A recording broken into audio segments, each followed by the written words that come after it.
Lufta dhe korrupsionit nuk është vetëm një prioritet në procesin e integrimit, është më shumë se kaq. Korrupsioni është arsyeja kryesore për situatën e ekonomisë sot.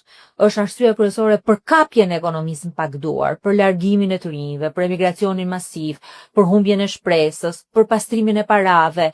Është pikërisht korrupsioni që ka sjellë këtë situatë. A mund të ndryshojë kjo me përmirësime ligjore, a mund të ndryshojë kjo me një platformë kombëtare, duke e bërë luftën e korrupsionit prioritet kombëtar? Sigurisht që gjitha këto janë të rëndësishme. Po shikoni, unë besoj kemi arritur në një moment që sado që t'i përmirësojmë ligjet, sistemi i ngritur është i tillë që e zhvillon, i jep frymë korrupsionit. Ja, për shembull, ligji i koncesione partneriteti publik-privat. Kishim një ligj tjetër në 2017, një ligj tjetër në 2023, po të njëjtat problematika. Këtë kanë treguar rasti i inceneratorëve, i koncesioneve në rrugë, rasti i energjisë, rasti i akshit. Se sado që t'jetë i mirë ligji nuk e parandalon dot korrupsionin nëse ai është kthyer në sistem, ashtu siç është kthyer në këtë rast në Shqipëri.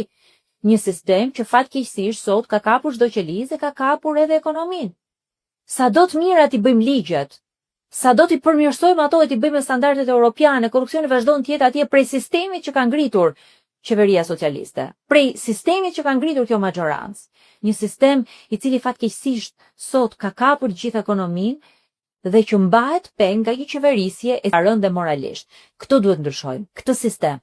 Ky sistem hikën vetëm po hiku kjo qeveri.